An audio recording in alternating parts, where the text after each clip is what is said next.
Reka ngusuhuze kandi mwifurize kugubwa neza muri rusange. Iyi ni Gikundiro TV show. Mwese rero ndabasuhuje mukomeze mugubwe neza. Uyu munsi rero dufite umutumirwa umeze neza cyane. Uyu mutumirwa rero uyu munsi agiye kutuganiriza ku nzozi z'uyu munsi. Ese mumeze mute? Mumeze neza? Uyu munsi rero turi kumwe 5 kuri 5. Mwaramutse neza? Mwaramutse. Mukomere cyane. Yesu ashimwe. Ahimbazwe. Ya, mahoro y'Imana akomeze kubana rero n'abantu. Yego. Bakurikirana Gikundiro TV show. Yego. Kandi ndishimiye ikaze nahawe. Yego. Ubu wahageze rwose wahangaha rwose ni kuri studio za Gikundiro TV show. Yego. Uyu munsi rero ngo uduhishiye iki uyu munsi? Ngira ngo uyu munsi tugiye kurebera hamwe ibisobanuro by'inzozi zigiye zitandukanye abantu benshi bakunze kurota. Burya iyo abantu baryamye bashyizweho mu gihe cya nijoro abenshi bararota. Yego. Kandi burya rwose Imana ibifite ubutumwa bukomeye ishaka kubagezaho, kabone nubwo yaba itatumye umuhanuzi ariko yo igashaka kubikwihera yakunyurizamo cyangwa se bigucishemo mu nzozi warose. Niyo mpamvu rero twazanye ibisobanuro by'inzozi bigiye bitandukanye, harimo aho tuza kurebera hamwe kurota ihene se ikwirukana kugira ngo ikwice, kurota imyumbati isharira se uyihekenya cyangwa se uyirya, kurota imineke bimane. Ngira ngo tugiye kurebera hamwe inzozi zigiye bitandukanye, ntibajye kure abakunzi ba Gikundiro TV show. Wow, ikaze. Ya, muraho neza nanone kandi bakunzi ba Gikundiro TV show. Tugiye kurebera hamwe rero ibisobanuro by'inzozi zigiye zitandukanye, ariko tugiye kurebera hamwe inzozi zo kurota ihene kwirukankana igira ngo ikwice.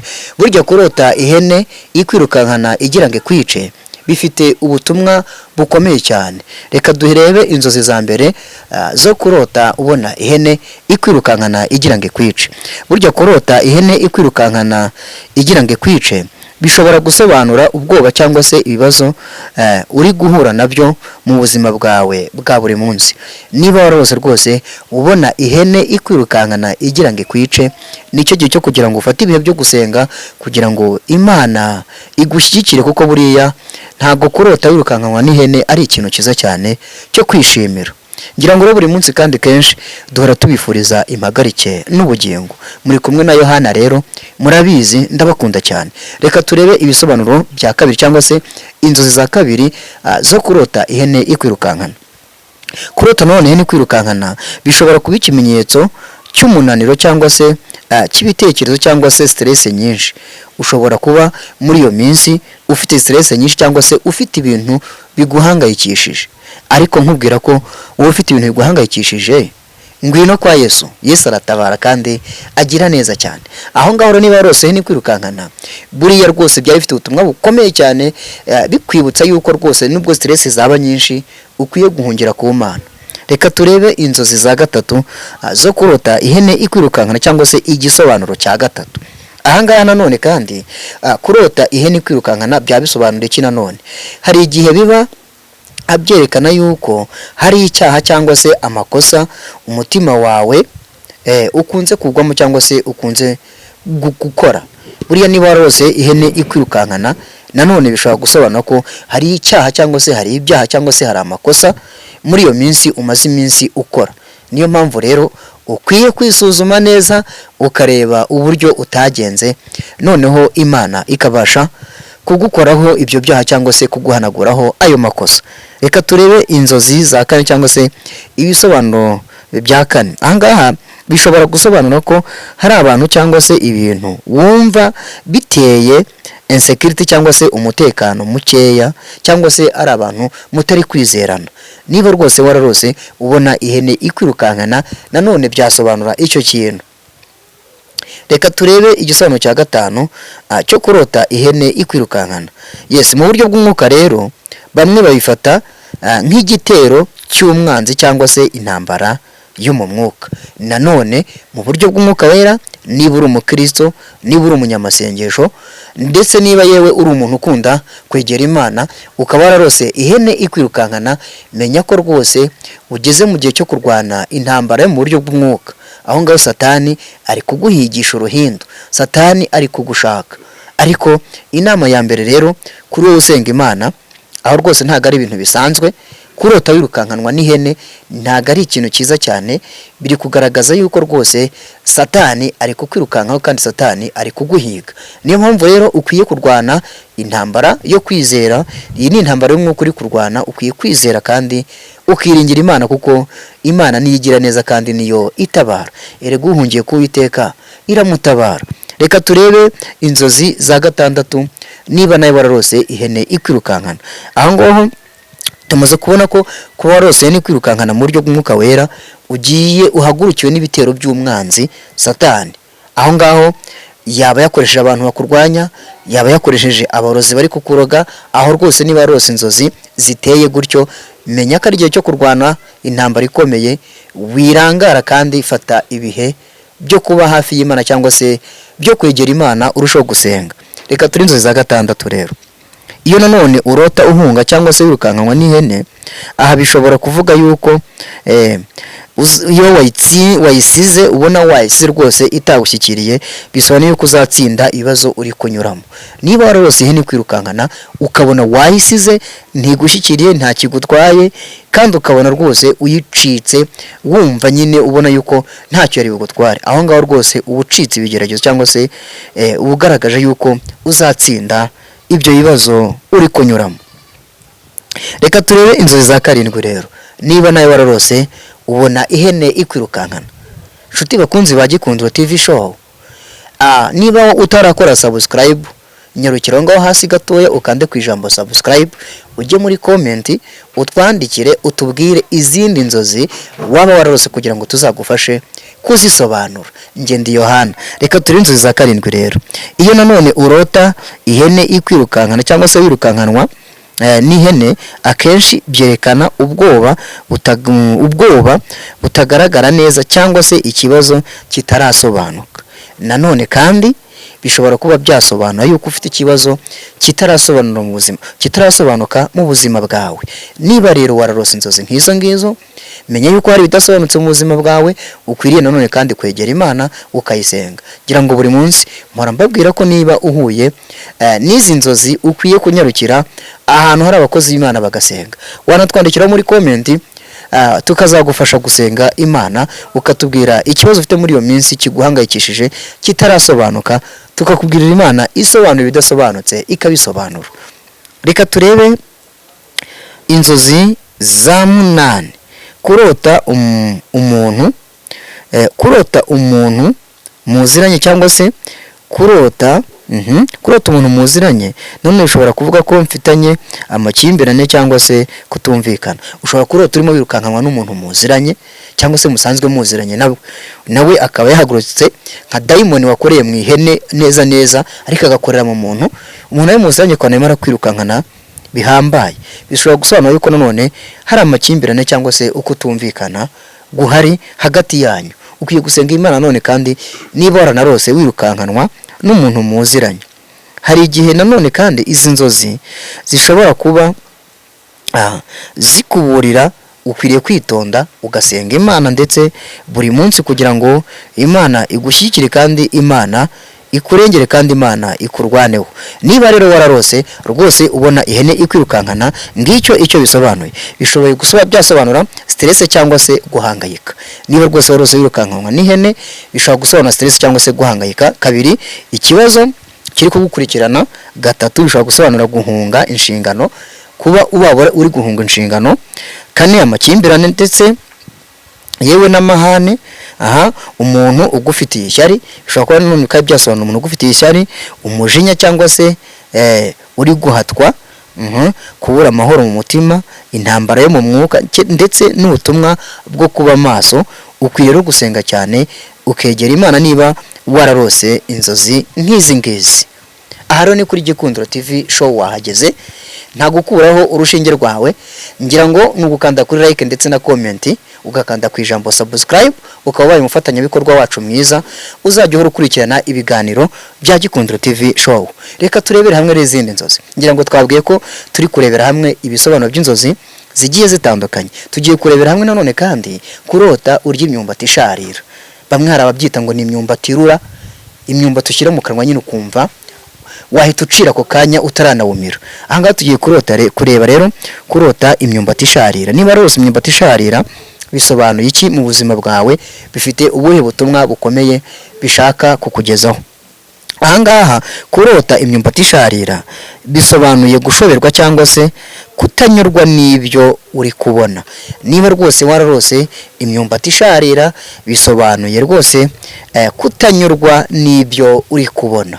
Ahangaha rero rwose wisuzume neza, wasanga mu byo uri kubona utari kunyurwa, bikaba bifite ubutumwa bukomeye bwo kugukangurira ko ukwiriye kunyurwa n'ibyo ufite. Buriya iyo umuntu yanyuzwe n'ibyo afite aba ari umukire cyane ukomeye muri ubu buzima bwacu. Ngira ngo nta mafaranga menshi abaho, nta n'amafaranga make abaho, ahubwo uko wamanaginze amafaranga yawe byatuma amafaranga ufite aba menshi, byatuma umutungo ufite uba mwinshi. Niyo mpamvu udakwiye guhangayika rero, cyangwa se udakwiye kubaho utanyurwa n'ibyo ufite, ukwiye kunyurwa n'ibyo ufite wamfura we. Reka turebe none kurota urya imyumbati isharira.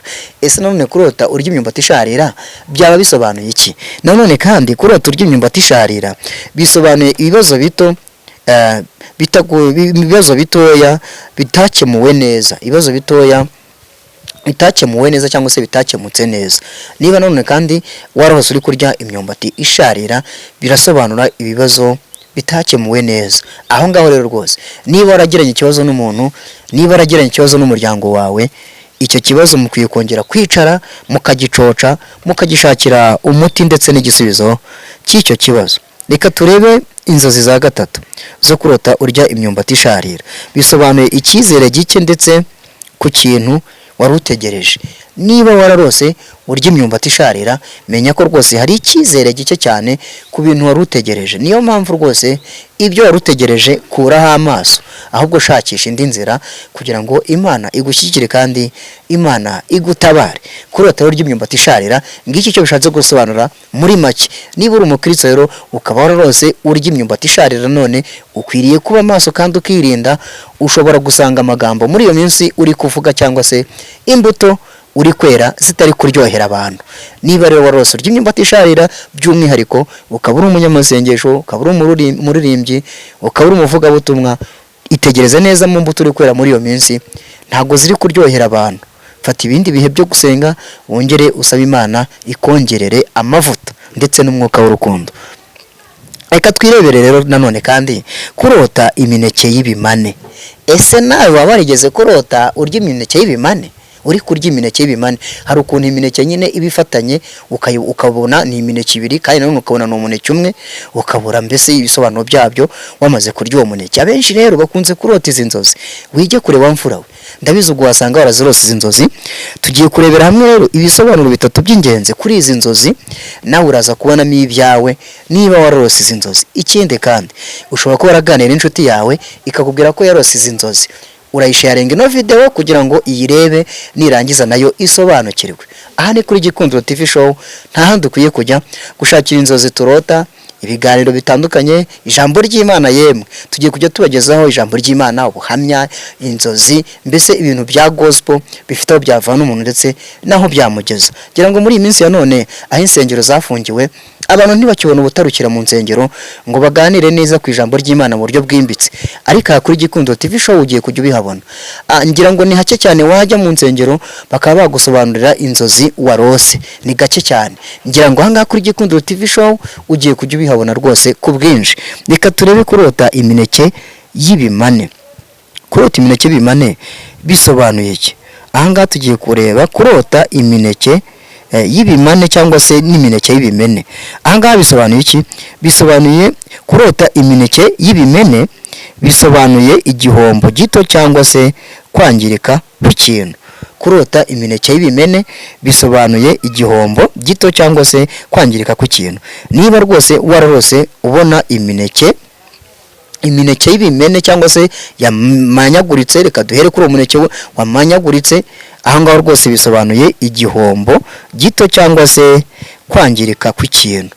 Ahangaha rero wamfura we ukwiriye gusenga Imana niba warose ubona imineke y'ibimene. Aha nanone kandi bisobanuye iki? Kutitwararika mu byo ukora.